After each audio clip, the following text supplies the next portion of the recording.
الفاتحة.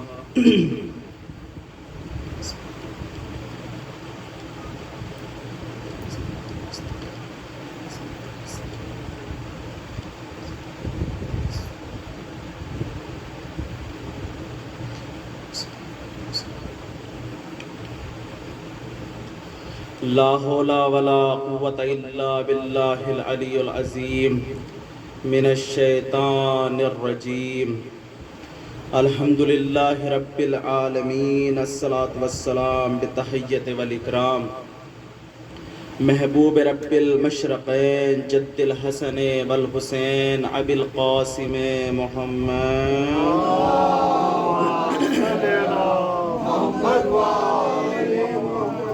وعلى أهل بيته الطيبين الطاهرين المعصومين المظلومين المنتخبين المنتجبين الذي يذهب الله عنهم الرجس وطهرهم تطهيرا.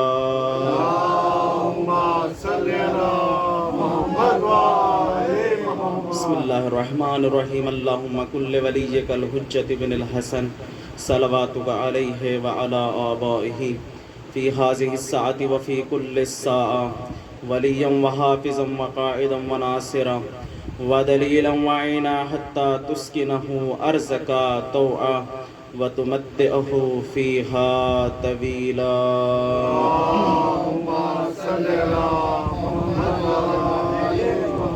أما بعد فقد إنما يريد الله ليذهب عنكم الرجس أهل البيت ويطهركم تطهيرا.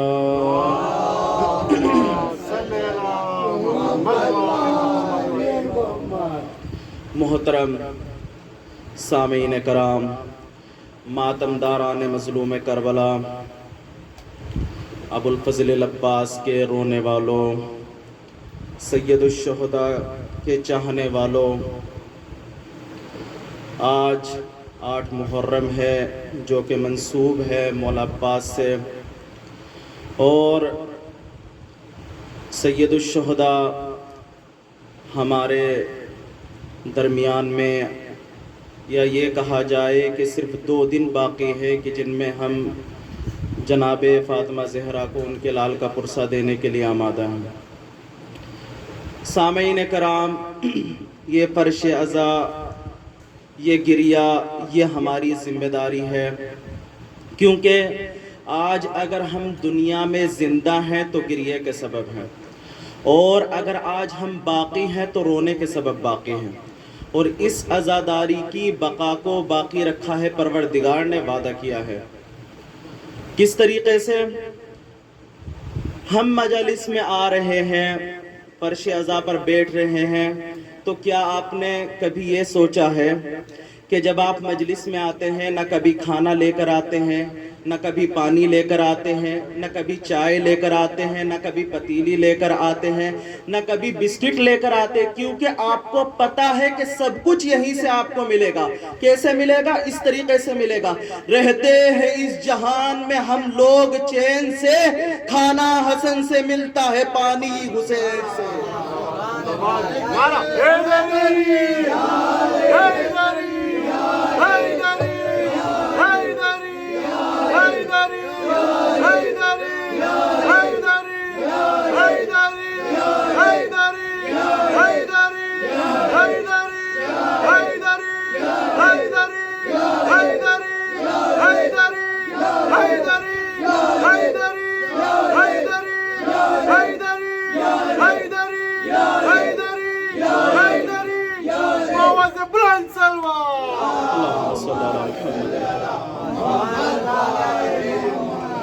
اچھا، میں اپنی گفتگو کو یہاں پر روک کر ایک جملہ کہتا ہوں. علامہ طاہر القادری سوشل میڈیا پہ بھی ہیں، آپ سمجھتے بھی ہیں. اس ہاتھ کو اٹھانے کا فائدہ انہوں نے بہت اچھا بتایا. یہ جو ہاتھ ہم اٹھاتے ہیں یہ تماچا ہوتا ہے یقیناً، لیکن اس کا ثواب بھی بتایا. طاہر القادری صاحب سے لوگوں نے پوچھا کہ آغا یہ بتائیے آپ شیعہ ہیں؟ کہا 100%. آپ صحابہ کو مانتے ہیں؟ کہا 100%. تو آپ صحابہ کو بھی مانتے ہیں، علی کو بھی مانتے ہیں 100%. تو انہوں نے وہاں پر صرف ایک جملہ کہا کہ صحابہ کو خلافت ایسے ملی اور علی کو خلافت ایسے ملی. تو اس لیے اس ہاتھ کا اٹھانے کا ثواب یہاں پر طاہر القادری نے بتایا کہ جتنا ہاتھ اٹھاؤ گے تماچا بھی ملے گا اور ثواب میں شرکت بھی رہے گی. صلوات بر محمد.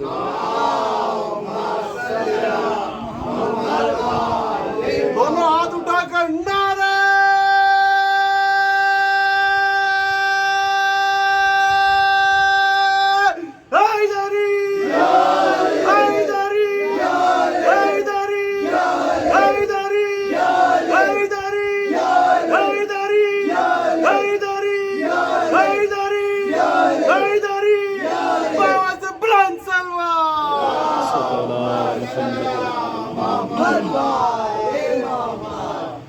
مجھے اپنی گفتگو کو مکمل کرنا ہے. آج کی شب مولا عباس کی شب ہے.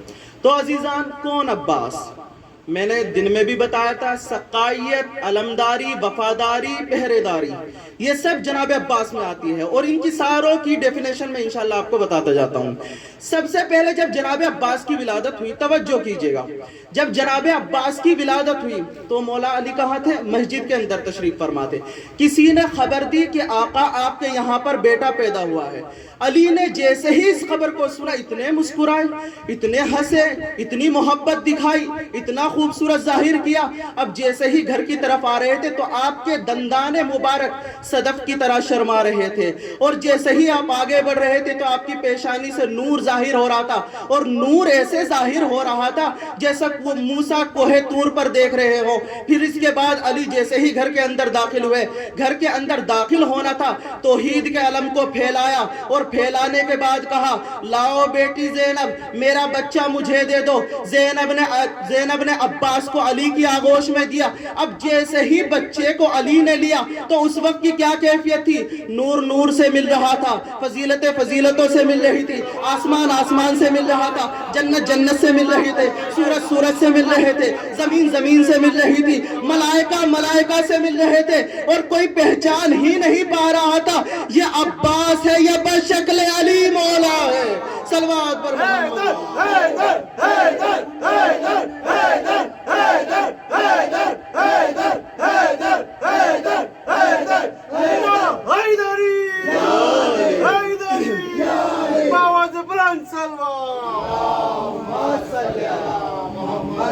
اب علی علیہ السلام کہتے ہیں کہ کیا نام رکھا جائے؟ زینب اولیاء مسکرائی، بابا آپ چاہے جو نام رکھے، لیکن اماں نے اس کا نام عباس رکھا ہے، فاطمہ نے اس کا نام عباس رکھا ہے. اب میں سوچنے لگا کہ جناب زہرا نے نام جو رکھا ہے عباس، شاید امام علی کے چچا کے نام پر رکھا ہو، لیکن جب علماء کو پڑھا اور سمجھا تو دیکھا جناب زہرا نے عباس کے نام میں بہت ساری فضیلتیں بتائی ہیں. اور کیسی فضیلتیں بتائی ہیں؟ توجہ کیجئے. بی بی کیا فرماتی ہے؟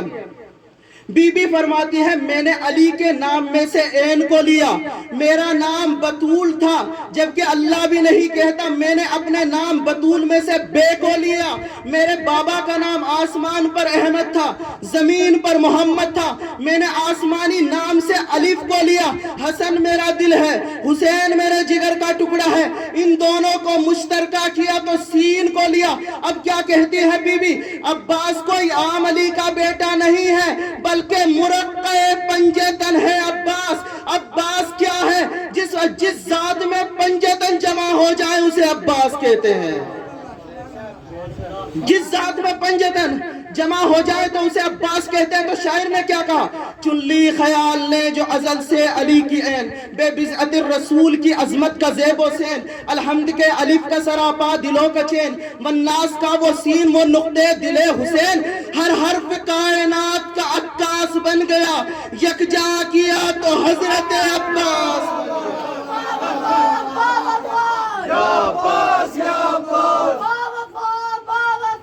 یا عباس یا عباس بادشاہ بادشاہ یا عباس یا عباس بادشاہ بادشاہ یا عباس یا عباس شہنشاہ شہنشاہ یا عباس یا عباس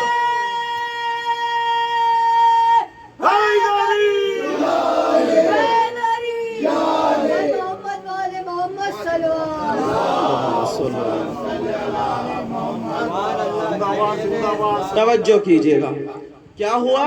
مرقصہ پنجتن ہے عباس، یعنی پنجتن کا جو مرقصہ ہے اس میں جناب عباس آتے ہیں۔ اب آ جائیے وفاداری، علمداری، پہرےداری، یہ چیزیں جناب عباس ایسا معجزہ ہے جو کبھی نہیں پایا جاتا، وہ کسی نبی میں نہیں پایا جاتا۔ آپ ریسرچ کریں، دیکھیے، علمداری نبیوں میں نہیں پائی جاتی، پہرےداری نبیوں میں نہیں پائی جاتی، سقائیت نبیوں میں نہیں پائی جاتی، لیکن کیا ہوا؟ ایک وفاداری کا ایک میٹر الگ ہے۔ وہ تاریخ کیا؟ وفا کسے کہتے ہیں؟ وفا کہتے ہیں کہ کسی سے کوئی وعدہ کرے اور اسے پورا کرے، یعنی عہد کرنا، یعنی میں تم کو اپنی ضمانت میں دیتا ہوں اور تمہیں اپنی ضمانت میں لے دیتا ہوں، یہ ہے وفاداری۔ تو کس طریقے سے جناب عباس کے اندر وفاداری بھی پائی جاتی تھی، سقائیت بھی پائی جاتی، علمداری بھی پائی جاتی تھی۔ علمداری کے وراثت کس طریقے سے پائی جاتی تھی کہ دادا بھی علمدار، پردادا بھی علمدار اور چچا بھی علمدار۔ اور وفاداری کیسے پائی جاتی تھی؟ باپ نے نبی سے وفا کی، عباس نے حسین سے وفا کی۔ صلوات بر محمد و آلہ۔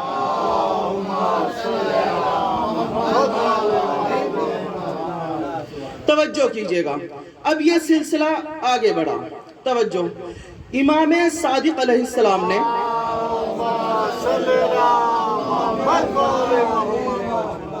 ایک زیارت لکھی ہے جناب عباس کے حوالے سے، جس کا ثواب بھی بہت ہے اور اس میں ایک ایک حرف میں بہت ثواب بیان کیا گیا ہے۔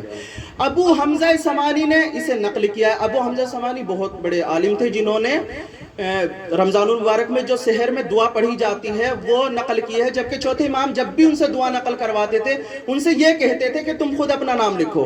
تو ابو حمزہ سمانی نے امام صادق کی جناب عباس کی زیارت نقل کی ہے۔ امام صادق علیہ السلام نے جناب عباس کی زیارت زری کی برابر میں پڑھنے کا ثواب بھی بتایا اور خود بھی پڑھی ہے۔ تو وہ زیارت کیا کہی ہے؟ اس زیارت میں 3 لعنتیں ہیں، 7 سلام ہیں۔ توجہ کیجئے گا، 3 اس میں لعنتیں بیان کی گئی ہیں اور 7 سلام بیان کیے گئے ہیں۔ تو 3 لعنتیں کس طریقے سے امام صادق علیہ السلام نے بیان کی؟ توجہ کہ سب سے پہلی، اللہم لعن قتلتا ابو الفضل العباس، اس پر اللہ کی لعنت ہو جس نے ابو الفضل العباس کو قتل کیا۔ دوسری لعنت، اس لعنت کا ہمارے سے کوئی لینا دینا نہیں کیونکہ ہم کربلا میں نہیں تھے۔ اب دوسری لعنت، توجہ کیجئے گا، اللہم لعن قتلتا، یعنی اس پر اللہ کی لعنت ہو جو فرات کے درمیان اور عباس کے درمیان میں ہے، یعنی جب جناب سکینہ کے لیے پانی لے کر آ رہے تو اس درمیان میں حملہ ہوا، اس پر کیا ہو؟ اللہ کی لعنت ہو۔ اب تیسری لعنت جو امام صادق علیہ السلام نے ارشاد فرمائی، اس سے ہمارا لینا دینا ہے۔ کیا فرمایا آپ نے؟ اللہم لعن قتلتا، اس پر اللہ کی لعنت ہو جو عباس کے حق کو کم کرے، اس پر اللہ کی لعنت ہو جو عباس کے فضائلوں کو کم کرے، اس پر اللہ کی لعنت ہو جو عباس کی شجاعت کو کم کرے، اس پر اللہ کی لعنت ہو جو عباس کی علم کو کم کرے۔ اب امام صادق علیہ السلام ارشاد فرماتے ہیں اس پر ایک لعنت نہیں آئے گی بلکہ 2 لعنتیں آئیں گی، آدھی لعنت یہاں سے آئے گی، آدھی لعنت وہاں سے آئے گی، جو جتنی لعنت کا مستحق ہوگا اسے اتنی لعنت ملے گی۔ صلوات پر محمد۔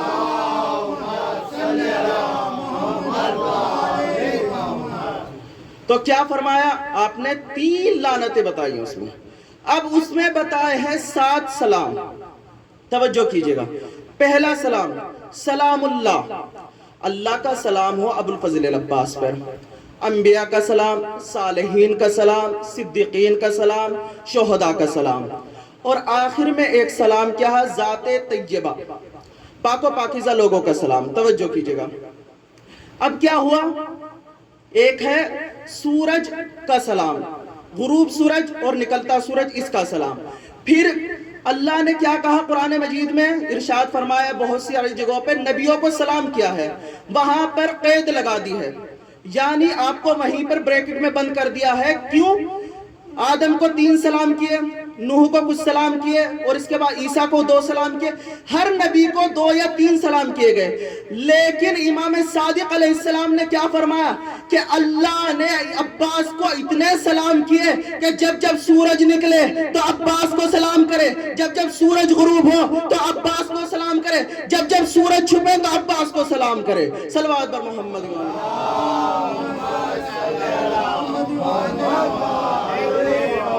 یہ خیال رکھا جائے جب جب سورج نکلتا ہے تو مولا عباس کو سلام کرتا ہے.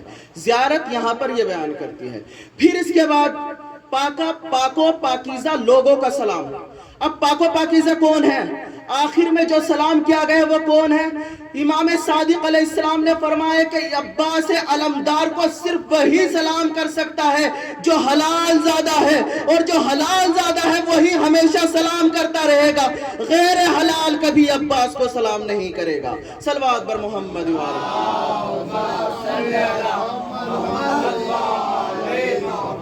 یہ زیارت ہے. اس زیارت کے کافی ثواب بتائے ہیں اور میرے پاس ہے، اگر کسی کو زحمت ہو تو لے لینا کر.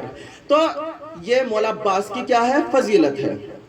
مولا عباس کون؟ عباس وہ عباس کے جس کا عباس کی تعریف میں صرف ایک ہی لفظ کہا جائے، وہ عباس اسے کہتے ہیں کہ دشمن کو دیکھے عباس کی تلوار میان میں ہو اور وہیں کے وہیں اس کا دم نکل جائے.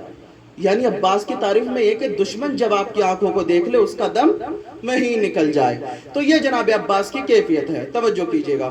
اب میں آپ کے سامنے ایک تربیت جو مولا علی علیہ السلام نے تربیت کی، اور اسی طریقے سے ایک باپ کو کس طریقے سے تربیت کرنی ہوتی ہے، یہ میں واقعہ نہیں بتا رہا ہوں بلکہ تربیت بتا رہا ہوں کہ ایک بیٹا اور ایک باپ اور بیٹا دونوں ایک دوسرے کی کس طریقے سے تربیت کرتے ہیں. توجہ کیجئے گا. صلوات بر محمد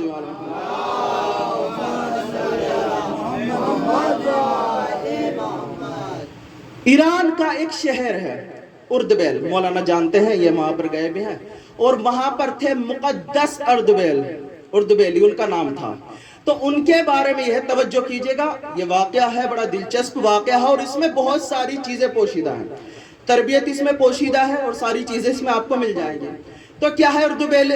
کیا ہے مقدس اردبیلی کا یہ عالم تھا کہ جب بھی انہیں کوئی مسئلہ پیش آتا تھا، سمجھ میں نہیں آتا تھا، یہ علی علیہ السلام کی قبر پر جاتے تھے اور وہاں پر مسئلہ بیان کرتے تھے تو فوراً جواب آتا تھا. یعنی اتنا علم تھا ان کے پاس، اتنے قریب تھے علی علیہ السلام سے. تو کیا ہے مقدس اردبیلی؟ اردبیل ایک جگہ ہے، وہاں پر سیب بہت زیادہ ہوتے ہیں، سیب بہت زیادہ کھائے جاتے ہیں وہاں پر. تو مقدس اردبیلی کے جو والد ہیں وہ باغ میں گئے اور سیر و تفریح کر رہے تھے. تو باغ میں جانے کے بعد راستے میں پانی چل رہا تھا، اس پانی میں سے انہوں نے سیب اٹھا کر کھا لیا. اب کھا لیا. اب یہاں پر ایک میسیج یہ بھی دیا ہے کہ جب کسی کا کھا رہے ہو اس وقت یاد رکھو یا نہ رکھو، جب کھا لو تو اس وقت ضرور بتایا کرو کہ تمہارا اتنا حق کھا لیا ہے، یہ ضرور بتایا کرو. تو کیا بتایا یہاں پر؟ یہ میسیج بھی دیا ہے انہوں نے. سیب کھا لیا. سیب کھانے کے بعد وہ سوچنے لگے کہ میں نے تو غلط کر دیا اور سیب کھا لیا ہے، اب یہ تو میرے اوپر گناہ ہو گیا اور یہ مجھے گناہ جو ہے مجھے دوزخ تک نہ لے کر چلا جائے. مقدس اردبیلی کے والد اس مالک کو ڈھونڈنے کے لیے نکلے جو باغ کا مالک تھا، جس کا سیب تھا. ڈھونڈنے کے لیے ڈھونڈتے ڈھونڈتے باغ میں پہنچے. باغ میں پہنچنے کے بعد اس سے ملے، اس کے گھر پہنچے. اس نے کہا کہ بھائی ایسا ایسا معاملہ ہے، میں نے تمہارے باغ کا سیب کھا لیا تھا اور میں اس کی اجازت لینے کے لیے آیا ہوں. اب وہاں پر اس نے کہا کہ چلو ایک ہی سیب تو کھایا تھا، کوئی مسئلہ نہیں، چلے جاؤ. اب وہ آگے جا رہے تھے، اس باغ کے مالک کا بھی ایمان جاگا. اب اس نے بھی کہا رکو. یہ کہا کیا ہوا؟ یہ باغ آدھا میرے بھائی کا ہے جو نجف اشرف میں رہتا ہے، آدھا میرا ہے. جو کہ یہ کیوں مجھے بتانا چاہ رہے ہو؟ وہ کہنے لگا کہ تمہیں آدھے سیب کی اجازت میں دیتا ہوں، آدھے سیب کی اجازت لینے کے لیے تمہیں نجف جانا پڑے گا. نجف جانا پڑے گا. اب یہ دیکھیے، سیب کی اجازت کی بات، کسی کا کوئی باغ نہیں چرا لیا تھا، کسی کی 2 بیگھے زمین نہیں اٹھا لی تھی، کسی کی گاڑیاں نہیں اٹھا لی تھی، کھایا تھا، صرف سیب کھایا تھا. اور وہ سیب بھی کتنا کھایا تھا؟ آدھا سیب کھایا تھا. اب مقدس اردبیلی کے والد نجف کے لیے تیار ہو گئے. اس زمانے میں نجف کو جانا بڑا مشکل کام تھا. اب وہ نجف کے لیے تیار ہوئے. کیا کرنے کے لیے گئے؟ سیب کی اجازت لینے کے لیے نہیں بلکہ آدھے سیب کی اجازت لینے کے لیے. کہاں گئے؟ نجف گئے. تربیت دیکھیے یہاں پر. اب نجف گئے، کس طریقے سے پہنچے. پہنچنے کے بعد صبح کو دروازہ کھٹکھٹایا. وہ عالم تھے جن کا وہ باغ تھا، آدھے سیب کی جہاں اجازت لینے کے لیے جا رہے تھے. عالم کا دروازہ کھٹکھٹایا. کھٹکھٹانے کے بعد باہر آئے. پوچھا کون ہو، کہاں سے آئے ہو؟ کہنے لگا اردبیل سے آیا ہوں، یہ معاملہ ہے، میں نے باغ کا پھل کھا لیا تھا آپ کا۔ وہ کہنے لگے نہیں آ جاؤ، بیٹھ جاؤ، اتنی دور سے آئے ہو، پہلے کھانا کھا لو اور حرم کی زیارت کر لو۔ تو وہاں پر بھی ایک میسج دیا ہے مقدس اردبیلی کے والد نے، کہا کہ اگر کسی کا حق کھا رہے ہو اس وقت تک زیارت نہ کرو، جب اگر کسی کا تم نے حق کھایا اس وقت تک تمہارے اوپر زیارت واجب نہیں ہے، جب حق ادا کر دو اس وقت زیارت کرنے کے لیے جاؤ۔ تو کیا کہا؟ وہ کہنے لگا میں زیارت کرنے بعد میں جاؤں گا، پہلے اپنا یہ معاف کرواؤں گا۔ اب معاف کرنے کی باری آئی تو انہوں نے کہا بیٹھ جاؤ، کچھ کھا لو۔ انہوں نے کہا نہیں کچھ نہیں کھاؤں گا۔ اب عالم دین کا مسئلہ دیکھیے، عالم دین کیا کہتا ہے کہ بھئی میں تمہیں ایسے تو معاف نہیں کروں گا، تمہیں میرا ایک کام کرنا پڑے گا۔ کیا؟ تمہیں میری لڑکی سے شادی کرنی پڑے گی۔ توجہ کیجئے گا، شادی کرنی پڑے گی۔ اب سوچنے لگا کہ چلو بھئی شادی بھی کر لیتے ہیں۔ اب یہ تو ہو گئی، ان کو چلو ٹھیک ہے شادی ہو جائے گی۔ اب پیچھے سے ایک اور زلزلہ آ گیا۔ وہ کہتا ہے کہ میری بیٹی اندھی ہے، آنکھوں سے دکھائی نہیں دیتا۔ کبھی دکھائی نہیں دیتا۔ اب اور مصیبت آ گئی، سوچنے لگا، کہا کہ پیروں سے اپاہج ہے، کانوں سے بہری ہے، منہ سے بول نہیں پاتی، دونوں ہاتھ ٹوٹے ہوئے ہیں۔ اب یہ سوچنے لگا جوان کہ کیا کروں گا۔ پھر بھی اس نے اپنے دماغ پہ زور دیا، کہنے لگا چلو اپنے ہاتھوں سے کھلا لوں گا، خدمت کر لوں گا۔ کیا ہے 20-30 سال کی زندگی ہے، آگے 20 سال کے بعد بیگم بھی مر جائے گی، میں بھی مر جاؤں گا۔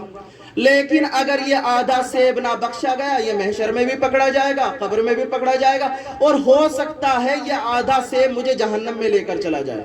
سوچ دیکھیں ایک جوان کی کیا ہے۔ کہا ٹھیک ہے میں شادی کے لیے تیار ہوں۔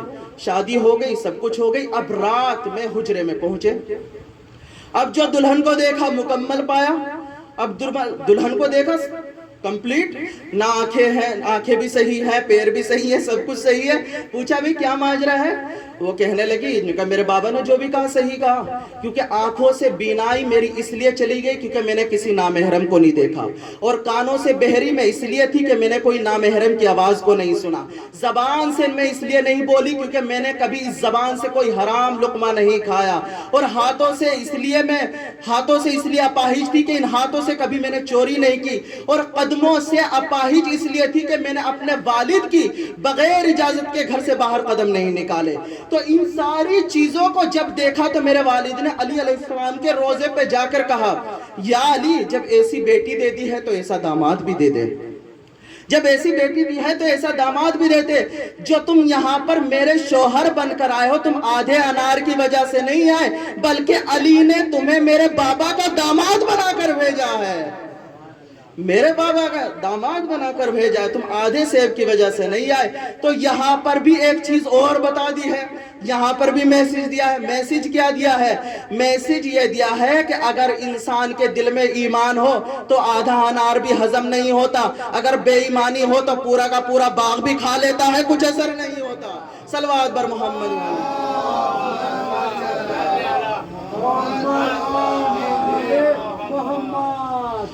تو عزیزو یہ ہے مولا عباس کی فضیلت۔ جناب عباس نے اپنی زندگی میں ایسا نہیں کہ آپ نے جنگیں ہی لڑی، اور بھی بہت سارے کام۔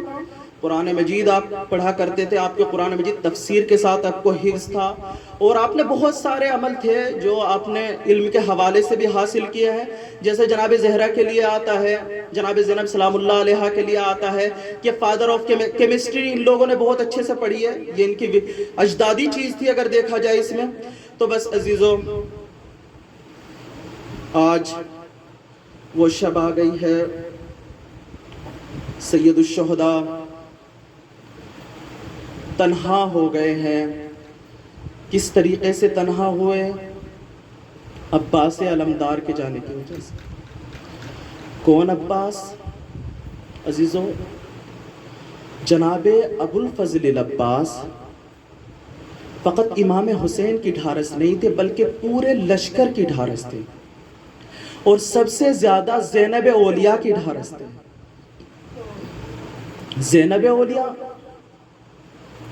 نے جب عباس علمدار کو رخصت کر رہی تھی اس وقت کیا کہتی ہے کہ میرے ماں جائے آج مجھے یقین ہو گیا۔ بہنا کیا یقین ہو گیا؟ کہ ہمارا وہ وقت آ گیا جب ہمیں اوریانوں میں پھرایا جائے گا، بازاروں میں پھرایا جائے گا، اور بابا نے مجھ سے یہ کہا تھا کہ تمہارے ہاتھوں میں رسن باندھی جائے گی، تو میں یہ کہتی تھی کہ بابا جس کا عباس جیسا بھائی ہے اس کے ہاتھوں میں کون رسن باندھ سکتا ہے؟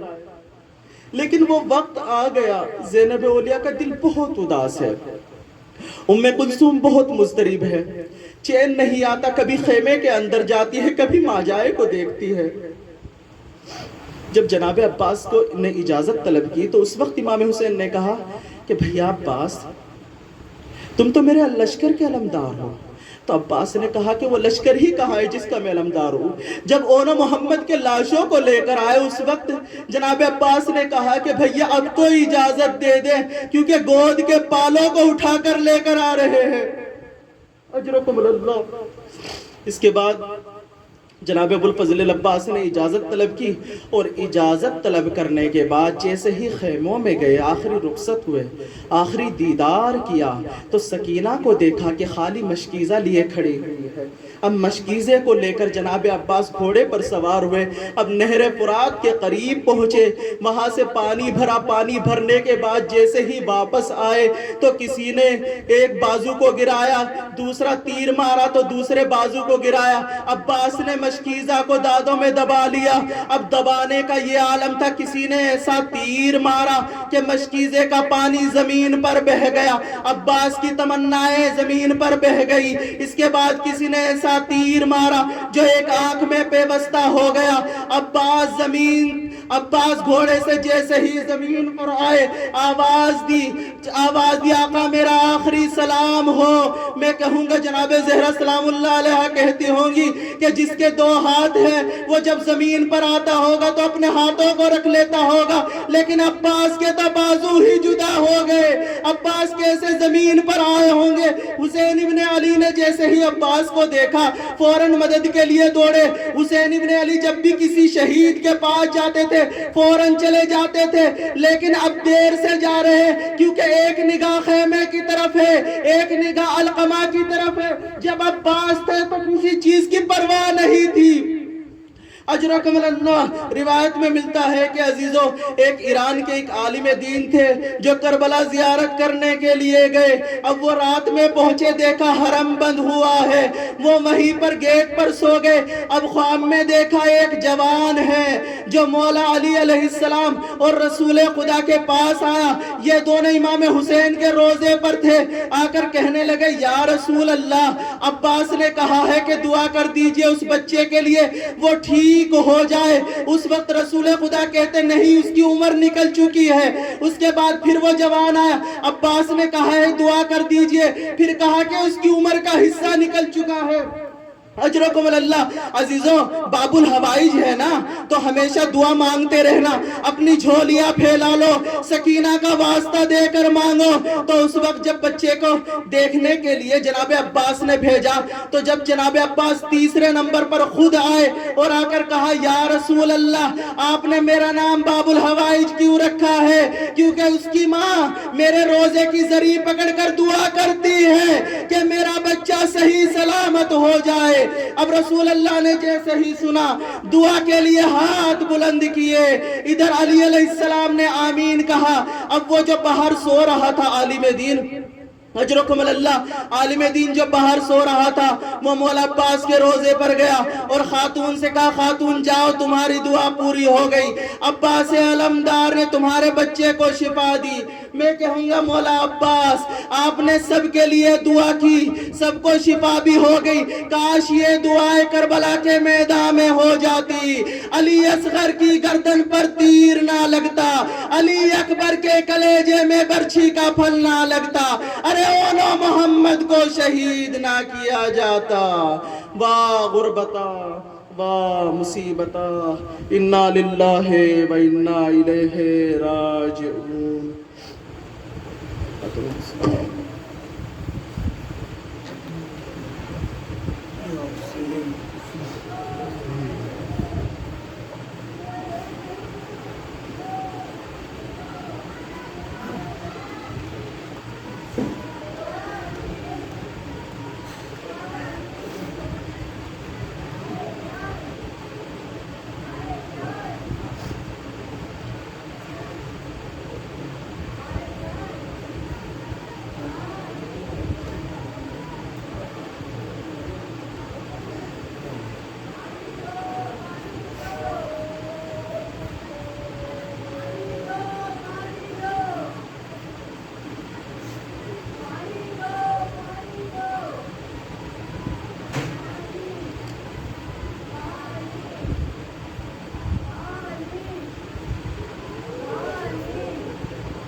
حسین